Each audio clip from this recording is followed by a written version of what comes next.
আলহামদুলিল্লাহ, আল্লাহ পাকের কাছে লাখো কোটি শুকরিয়া, যিনি আমাদেরকে মারকাজুর রহমান ফাউন্ডেশন বাংলাদেশ কর্তৃক আয়োজিত 7 দিনব্যাপী মস্কের কোর্স করার সম্পূর্ণ হওয়ার তৌফিক দিয়েছেন। এই জন্য আমরা সকলে শুকরিয়া জানাই আলহামদুলিল্লাহ। আসলে হুজুর বলছেন অভিব্যক্তি জানানোর জন্য, অভিব্যক্তি জানানোর একটা কথা বলবো, যখন একজন মা যদি যোগ্য হয়ে যায়, আগে মাতৃকোলে ছিল মাদ্রাসা, যখন এত মাদ্রাসা ছিল না, এত শিক্ষার এত ব্যবস্থা ছিল না, তখন মায়ের মাতৃকোলটাই ছিল মাদ্রাসা, অর্থাৎ মায়ের কাছে একটা শিশু অনেক কিছু শিখতে পারত মা যদি যোগ্য হয়ে যায়। তো ঠিক তেমনই একজন ওস্তাদ যদি যোগ্য হয়ে যায়, ছাত্র ওস্তাদ থেকে অনেক পায়। একজন ওস্তাদকে যোগ্য হওয়ার জন্য খুবই জরুরি। একজন ওস্তাদ যে যত বাড়বে, ওস্তাদ যত বেশি যোগ্য হবে, ছাত্র তত বেশি যোগ্য হবে। ওস্তাদ যদি আন্তর্জাতিক পর্যায়ে হয়, ছাত্র তাহলে আন্তর্জাতিক পর্যায়ে হবে। তো এখন আমরা ওস্তাদ যারা আছি, বিশেষ করে আমি আমার কথাই বলবো, আমরা যারা আছি, আমি যারা আছি, তো আমাদের যদি যোগ্য হওয়ার জন্য এখন আমাদেরকে আমরা আলাদাভাবে যদি এখন মাদ্রাসায় পড়তে যাই, বা হুজুর যে জীবনে ওনার স্টোরি যেটা শুনালেন, যে উনি দাওরা হাদিসের পরে 1 বছর আবার মারকাজুত তাহফিজে গিয়ে মেহনত করছেন, মানে আমরা আবার এইভাবে আমরা শুরু করতে চাই, আমাদের পারিবারিক বা বিভিন্ন সমস্যার কারণে আমাদের হবে না। তা আমাদের এখন কি করতে হবে? প্রশিক্ষণের মাধ্যমে আমাদেরকে যোগ্য মুআল্লিম হতে হবে। এখন প্রশিক্ষণটা এখন আমরা 7 দিনব্যাপী 40 দিনব্যাপী বিভিন্ন জায়গায় বিভিন্নভাবে হচ্ছে।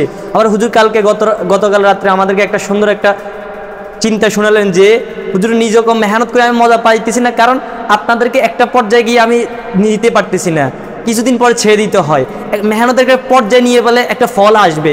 গাছ একটাকে আমি রোপণ করছি, রোপণ করার পর এটারে পানি দিয়ে পরিচর্যা করতে হবে, আস্তে আস্তে পরিচর্যা করার দ্বারা এটা বড় হবে, ফল দিবে। এবার আমি শুধু গাছটাই রোপণ করে দিলাম, হালকা একটু পরিচর্যা করলাম, কিন্তু এটার পরে আরও যে মেহনতটা এটা করতে পারি না, পরে আর ফলটা আসে না। এই জন্য আমিও মেহনতের যে আগে যে তৃপ্তি ওইটা পাই না।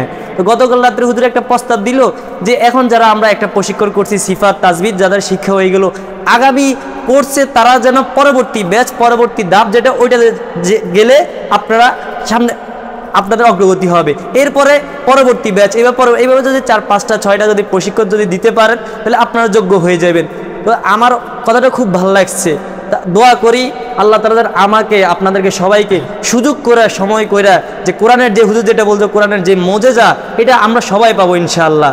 কোরআন আমরা এই মোজেজাটা যে চেষ্টা করবে সেই পাবে, যেই চেষ্টা করবে। ওয়ালাকাদ ইয়াসসারনাল কোরআনা লিযিকরি ফাহাল মিন মুদ্দাকির।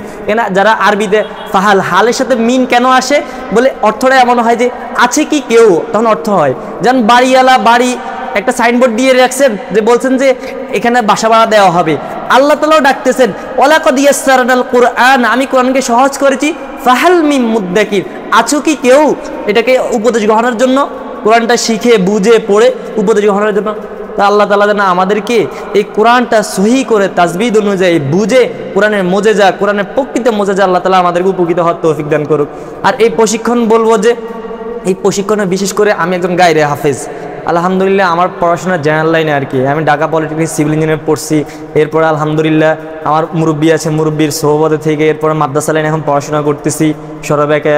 এরপরে হচ্ছে আবার মাদ্রাসায় বয়স্কদের, হুজুরের একটা চিন্তা হয়েছে বয়স্কদের কোরআন শিক্ষা কোর্স, বয়স্ক যারা আছে তাদেরকে কোরআন শিখানো, এই কামরাঙ্গীরচর এইখানেই। তো আলহামদুলিল্লাহ তো বলছি যে এর পাশাপাশি আমি আপনাদের মতো স্বাভাবিকভাবে মাদ্রাসা পড়ব না, আমি এই প্রশিক্ষণগুলোর মাধ্যমে তো চিন্তা করলাম যে এই প্রশিক্ষণটা এইভাবে ধারাবাহিকভাবে করতে হবে। একটা দিছি, এখানে একটা দিলাম, ওইখানে একটা দিলাম, তাহলে যে ফলাফলটা ওইটা পাবো না। আল্লাহ তাআলা আমি অনেক ফায়দা পাইছি। বিশেষ করে এখন এটাকে চর্চা করতে হবে, চর্চার মাধ্যমে ইনশাআল্লাহ আগামী যে প্রশিক্ষণ আছে, নিয়ত আছে, আল্লাহ তাআলা যেন আসার সুযোগ করে দেখ। আর আপনাদের প্রতি আবদার থাকবে, আপনারা যে হুজুর যে পড়াশোনার পাশাপাশি যে নসিহতগুলো করছেন, এগুলো অনেক দামি নসিহত, যদিও অনেক সময় লম্বা সময় হয়ে গেছে, তবে এই কথাগুলো যদি মানেন, যদি আমি মানতে পারি, আপনারা আমার বড়, আমি যদি মানতে পারি, তাহলে আমরা অনেক বড় কিছু হতে পারবো। আল্লাহ তাআলা আমাদেরকে উক্ত বিষয়গুলো আমল করাতে তৌফিক দান করুন।